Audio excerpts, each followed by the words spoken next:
47-53. That was the Senate vote Wednesday afternoon that gave President Trump unlimited authority to prosecute a war in Iran without congressional oversight, without time limits, without restrictions. We are accelerating, not decelerating, Defense Secretary Pete Hegseth told reporters hours after the vote. We're just getting started.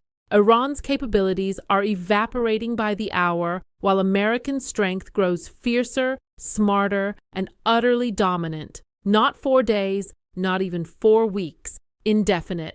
The war that was supposed to end Iran as nuclear program in 96 hours just became an open-ended operation with no congressional check, no timeline for withdrawal, an explicit Pentagon acknowledgement that ground troops remain an option. And while Washington debated war powers, the conflict metastasized across 4 new fronts that weren't part of the original plan: Azerbaijan, the Strait of Hormuz, Turkish airspace, and the economic choke point that handles 20% of global oil. This isn't mission creep. This is strategic expansion in real time. The war powers resolution failed along near party lines. Only one Republican, Senator Rand Paul of Kentucky, voted with Democrats to restrict Trump's authority. Only one Democrat, Senator John Fetterman of Pennsylvania, broke ranks to support unlimited executive war powers. Senator Tim Kaine, who sponsored the resolution, was blunt. You can't stand up and say this is a pinprick that does not lead to war. You can't say this is one and done with no troops engaged. Members of the Senate, this is war. The president called it war. The head of the Joint Chiefs called it war. The Secretary of State called it war. Kenney pointed to the Constitution, which grants Congress, not the president, the power to declare war. He reminded colleagues that the War Powers Resolution of 1973 requires presidents to withdraw troops within 60 days unless Congress authorizes continued action. Clears throat, but Republicans weren't interested in constitutional precedent. They were interested in destroying Iran's capacity to threaten American interests, and they made clear they would fund the operation as long as necessary. Senator Lindsey Graham was explicit. If you want to stop this war, say we will not pay for it. I would not agree with you, but at least it would be constitutional. That's the calculation. Congress controls the purse strings, but as long as Republicans hold the House and Senate, funding continues. Restrictions don't. What makes Wednesday's vote historically significant isn't just the margin. It's what senators said they learned in classified briefings the day before. Senator Chris Murphy of Connecticut emerged from the secure facility visibly frustrated. They told us in there that this is an open-ended operation that hasn't even really started in earnest yet. There will be more Americans killed. They refuse to take off the table the insertion of ground troops. Read that again. 5 days into Operation Epic Fury, Pentagon officials are telling Congress the operation hasn't even really started in earnest yet.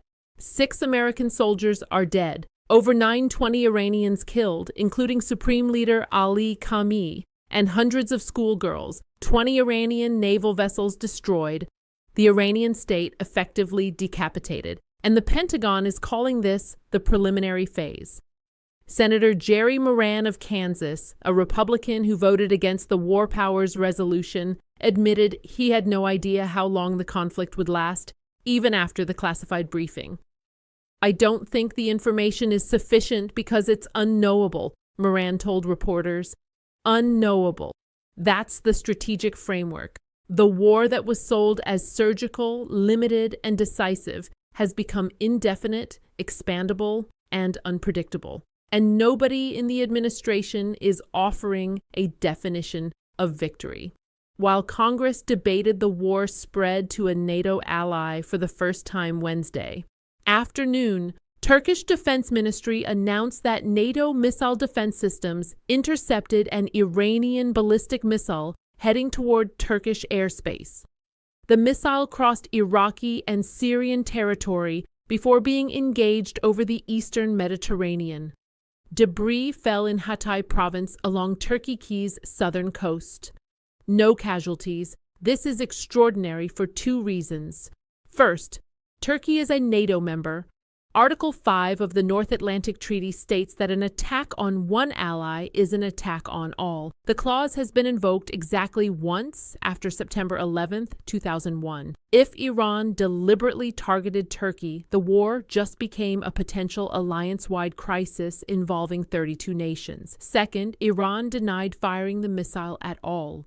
Transmilitary issued a statement saying the Islamic Republic respects the sovereignty of neighboring and friendly country Turkey and categorically denied launching any munitions toward Turkish territory. Azerbaijan, however, confirmed the launch using technical monitoring systems. Turkish officials claimed that the missile was likely aimed at U.S. military facilities at Incirlik Air Base, which houses significant American air power and reportedly U.S. nuclear weapons. Hegseth downplayed the incident at Wednesday's briefing. We're aware of that particular engagement. No sense that it would trigger anything like Article 5. But NATO Secretary General Mark Rutte was more cautious, for good reasons. We will always be ambiguous about when Article 5 is triggered, Rutte said. He added that NATO would defend every inch of NATO territory if necessary, but stopped short of calling the incident an armed attack. Thursday morning, Azerbaijan reported Iranian drones struck Nakhchivan International Airport and a school near the village of Shakarabad. 2 civilians injured, visible damage to the airport terminal. Video footage captured the moment a drone exploded on impact. President Ilham Aliyev called it an act of terror and placed the Azerbaijani military on full combat readiness. Today, Iran committed an act of terror against the territory of Azerbaijan. Ali said during an Emergency Security Council meeting, Iranian officials must provide an explanation. An apology must be offered, and those who committed this terrorist act must be held criminally liable.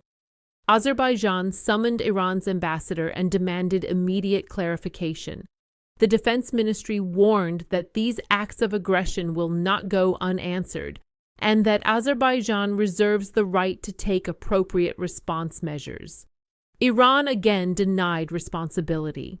Foreign Ministry spokesman Reza Gharib insisted the Islamic Republic of Iran has not targeted the Republic of Azerbaijan. We do not target our neighboring countries, but Azerbaijan's defense ministry released technical data confirming 4 Iranian drones entered Azerbaijani airspace. The ministry rejected Iran's denial as unacceptable under any circumstances. This matters strategically because Azerbaijan is a key U.S. ally in the Caucasus. Last year, Washington brokered a peace deal between Azerbaijan and Armenia that included development rights for a transit corridor connecting Azerbaijan to its Nakhchivan exclave. The route, dubbed the Trump Route for International Peace and Prosperity, would link the South Caucasus to Turkey and Europe. Iran has long opposed the corridor, viewing it as a threat to Iranian influence and a potential pathway for Western military forces near its northern border. If Azerbaijan retaliates against Iran, and Ali has explicitly said retaliation is being considered, the war expands to the Caucasus, bringing in a region already volatile from decades of Armenian-Azerbaijani conflict. But what happened in the Strait of Hormuz is where the war became a global economic crisis. By Thursday morning, commercial shipping through the strait had effectively halted, not reduced, halted. The Islamic Revolutionary Guard Corps warned vessels via radio that no ship is allowed to pass the Strait of Hormuz. While Iran has not formally declared a blockade, which would be an act of war under international law, the practical effect is the same. At least 3 oil tankers were struck by Iranian drones or missiles near the strait. The plow-flagged Skylight tanker was hit 5 nautical miles north of Oman's Kaysab port. 1 crew member killed, 4 injured. The Indian-flagged MKD Viome took a projectile strike that caused an engine room fire. The Athnova tanker, allegedly U.S.-linked, was set ablaze by 2 drone strikes and is reportedly still burning.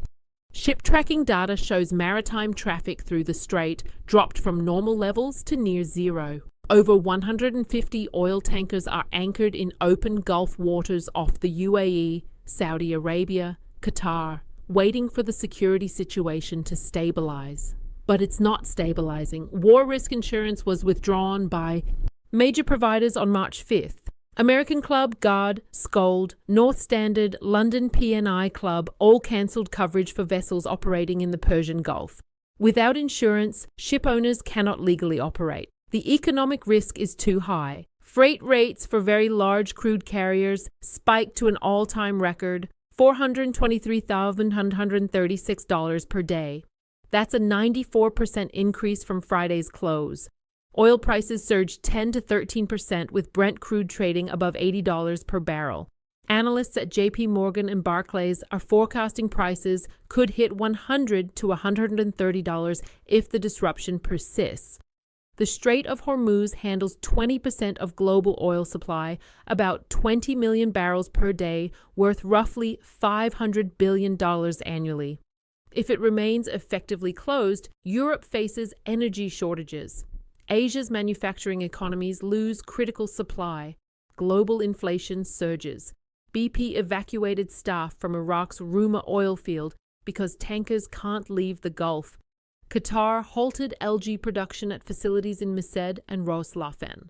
Mars, Hapag-Lloyd, and CMAC GM suspended all Gulf transits, forcing cargo to reroute around Africa's Cape of Good Hope, adding weeks to delivery times and billions in costs.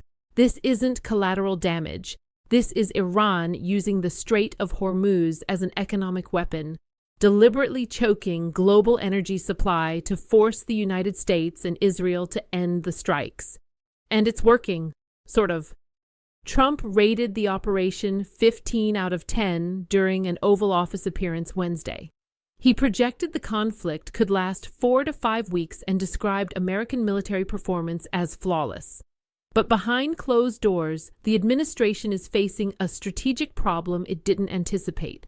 Iran won't surrender, can't govern itself, and is making the war economically unsustainable for American allies. China, the world's largest oil importer, urged Washington and Tehran to return to negotiations.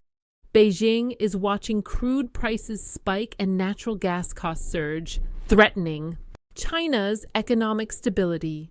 Chinese officials haven't condemned the U.S. strikes publicly, but private diplomatic channels are pushing for de-escalation. Russia accused the United States and Israel of trying to drag Arab countries into wider Middle East war. Moscow's foreign ministry warned that regional escalation threatens global security and called for immediate diplomatic resolution. Russia benefits from higher oil prices, but not from a war that destabilizes its Middle Eastern partnerships. European Union nations are split. Portugal authorized the United States to use Lodge's air base in the Azores for Iran operations. Spain immediately opposed the decision and refused American access to Spanish territory or airspace. Germany, France, and Italy remained conspicuously silent, issuing vague statements about monitoring the situation without committing support. NATO is fracturing. Turkey, despite being targeted by an Iranian missile, refuses to allow U.S. use of Turkish airspace for strikes. Erdogan expressed sorrow over Kemal's death and called for restraint from all sides. Ankara maintains that it supports regional stability, but Turkish officials have made clear they will not participate in regime change operations against Iran. The economic fallout is spreading faster than military operations. Wizz Air, a major European budget carrier, announced $58 million in projected losses from canceled Middle Eastern routes and rerouted flights avoiding Iranian airspace. Multiply that across the aviation industry and losses reach billions. Cruise ship operators suspended all Persian Gulf itineraries. Japanese shipping lines, NYK Mitsui OSK Lines, Kawasaki Kisan halted Hormuz's operations entirely, with vessels holding position in safe waters outside the strait. European energy regulators warned that natural gas prices could spike 10% if Qatari LG exports remain disrupted. Qatar supplies 25% of Europe's liquefied natural gas. If Iranian threats force Qwar to maintain production halts, Europe faces winter energy shortages despite mild weather. Iraq is shutting down operations at the Rumaila oil field due to lack of storage space. Tankers that would normally transport Iraqi crude to global markets cannot leave the Gulf. Oil is backing up with nowhere to go. Production cuts are inevitable. The economic damage isn't theoretical. It's accumulating daily. And every day the strait remains effectively closed. The pressure on Washington to negotiate increases. There's a diplomatic signal that almost nobody noticed. Iranian officials speaking through third-party intermediaries indicated willingness to discuss terms for halting strikes, not surrender, not regime change, terms for mutual de-escalation. The White House rejected the overture immediately. It's too early. A senior administration official told reporters, "We will continue until Iran's nuclear threat is eliminated and its capacity for regional terrorism is destroyed." That's the strategic bind. Iran can't defeat the United States militarily, but it can make the war economically and diplomatically unbearable. And the longer the Strait of Hormuz remains closed, the more pressure allies exert on Washington to accept some resolution short of total victory. Meanwhile, Israel announced plans for a second phase of operations targeting Iran's underground ballistic missile sites. These are hardened facilities buried beneath mountains designed to survive conventional bombing. Destroying them requires bunker-buster munitions and precision strikes coordinated with extensive intelligence. If Israel moves forward, the war intensifies significantly.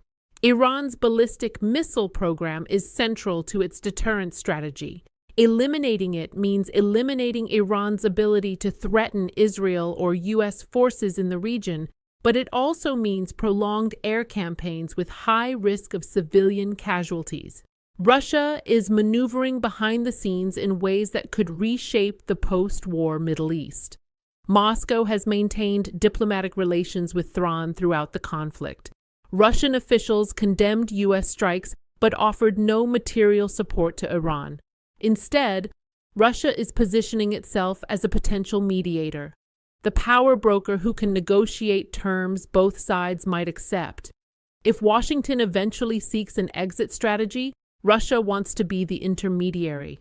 That gives Moscow leverage over Middle Eastern energy markets, influence in any post-war Iranian government, and diplomatic capital with Arab states wary of unchecked American power.